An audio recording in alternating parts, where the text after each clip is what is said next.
Okay, so this is the first of the 3 skylines. Starting, I think it's about 14 kilometers long.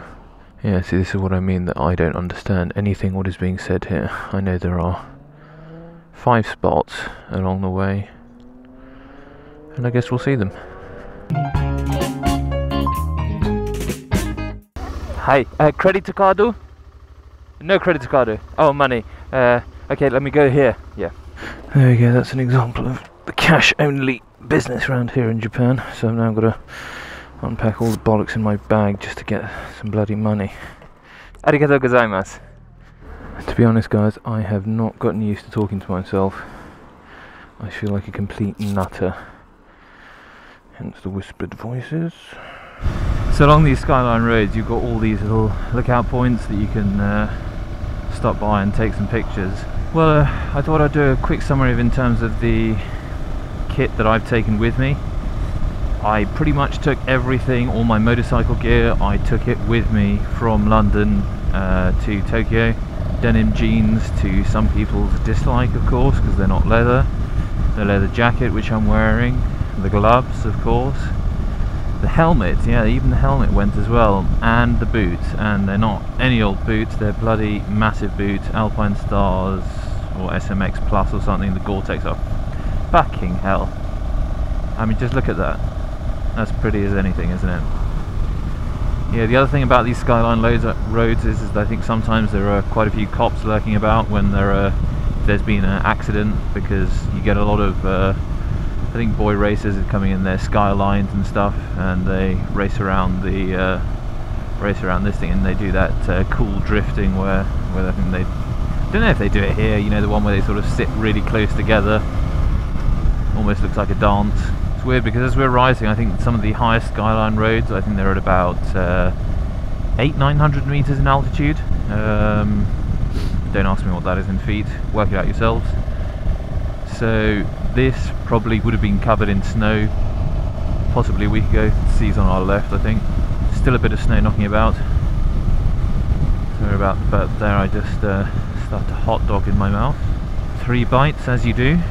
Yep, don't know about those signs. All that I know is there's no passing. Oh my god, just Jesus Christ, that is pretty. Good lord. Oh yeah, and this is where they come and do donuts and stuff. You can see from all the tire marks.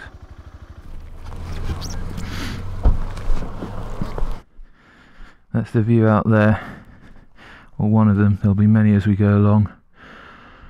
Oh man, this was so worth coming just for this, even if it was just this one view.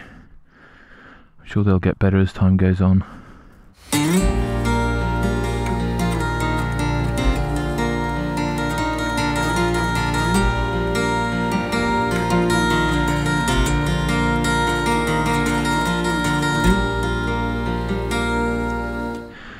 In front of me is Hakone down there, down by the lake, just in front of us. That's like an onsen town where the spas are.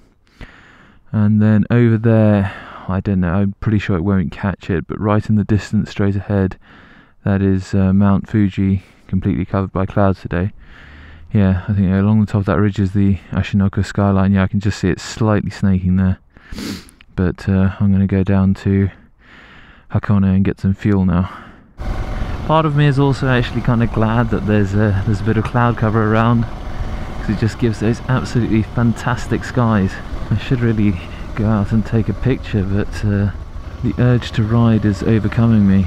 This just looks absolutely fantastic. You got these farmhouses on the hillsides. I mean, if you're thinking about doing a Euro tour this summer, forget that. Come out here and do a tour of Japan, because just in terms of a different experience, just everything being absolutely different. I mean, it's, with the utmost respect to the culture, it's the closest that we as Westerners can be to being in a completely alien environment. And I mean that in a good way, because I love exploring and adventuring places where I don't understand the language, I don't understand the characters or the alphabet. It just makes the whole experience all the more interesting. And over there, just beginning, is Hanami, which is the flowering season, when all the cherry blossoms come out, from all the different fruit trees.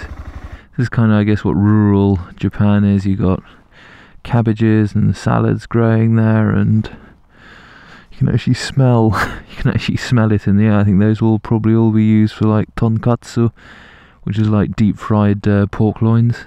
And I believe right in front of us over there, that's the Izu Peninsula, which has the Izu skyline, which is apparently an absolutely blinding ride. This didn't really even enter into my mind when I started doing my license back in summer, that I could be somewhere out in the middle of Japan on a bike, just wandering around.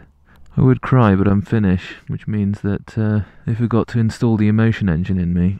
But I tell you, this little BMW 650GS, I mean, it's, I think, 15 less horsepower than my KTM, but for this kind of riding, it's just absolutely perfect. It's got the right amount of power, you know, it's not going to run away with you. And I didn't want anything that I just couldn't handle, you know, considering that there's still snow on the sides of the roads. And so far, just the whole of today, it's been great in traffic, on the highway. I mean, the engine's silky smooth, torque where you need it, right in the middle area. I mean, I don't mind changing gears at all. And it's lightweight. I mean, it just means it can dart around those twisty roads like so easily. And by the way, yeah, you really do need a top box to do even a 2 days, 3 days worth of doing stuff. I mean, if you've got a GoPro and you want to take your photographic stuff, just get a top box. Yeah, but she's a 2013 model with ABS. Did look at it initially and thought, I mean, it doesn't have the looks of my KTM, but I give it a good 8-9 out of 10 from what I've been riding. I mean, I'm no expert, but yeah, no, it's been really good so far.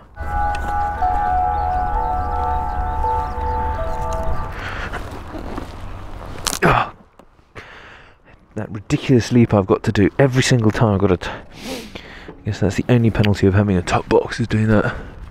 I mean, this isn't even a skyline road, but it's like pretty awesome. Somewhat contemplating whether or not to get the silk gloves out, because the fingertips are starting to feel... Oh, hang on. I've got heated grips, and I believe I press that button there, which should turn them on. Wait. Oh, traffic light. Oh, wait. I can feel heat. No, I think I want double heat. Yes. Probably wanting to know if whether or not I'm into sake. And I've had sake. I mean, initially when I had it, I did find it to be sort of like fermented rice vinegar or something like that. But that was probably because I had a cheap sake or a bad sake, and I know there'll probably be tons of flavours exactly the way scotches and wines and spirits have, but I went to a specialist sake shop that had just opened, bought this bottle of sake. Bear in mind that I was a little bit jet lagged and I hadn't really actually eaten anything either, so I'd tried a few different sakes on an empty stomach. Not 3 sheets to the wind, not really even the main sheet. Okay, maybe the main sheet was just slightly beginning to unfurl. That's the level of tipsiness that I was at. As I was walking back, I had the sake in a carrier bag, and the owner's kid had really nicely packed it up and presented in the way that Japanese always do. And because I was carrying my camera bag and I was carrying some other bag as well, I went to transfer the bags from one hand to another while waiting at a pedestrian crossing. And of all the bags that fell, it was the bloody bag that contained the sake bottle in there. So anyway, that bag had holes and it was beginning to leak and ooze that wonderful sake all the way onto the pavement. Anyway, I took the plastic bag that had the fruit and quickly put the sake plastic bag into that bag and let the liquids drain into the other bag. And then of course, you know what happened, back at the hotel, stretch the bag out, collect as much of that sake as you can into a glass. Don't let any go to waste. Well, this town is called Mishimo. It's part of that large urban sprawl that we saw from up on the farm earlier on. And you know what, I think I'm going to check in and I'm going to get back on the bike and go for a ride and scout out some ramen places.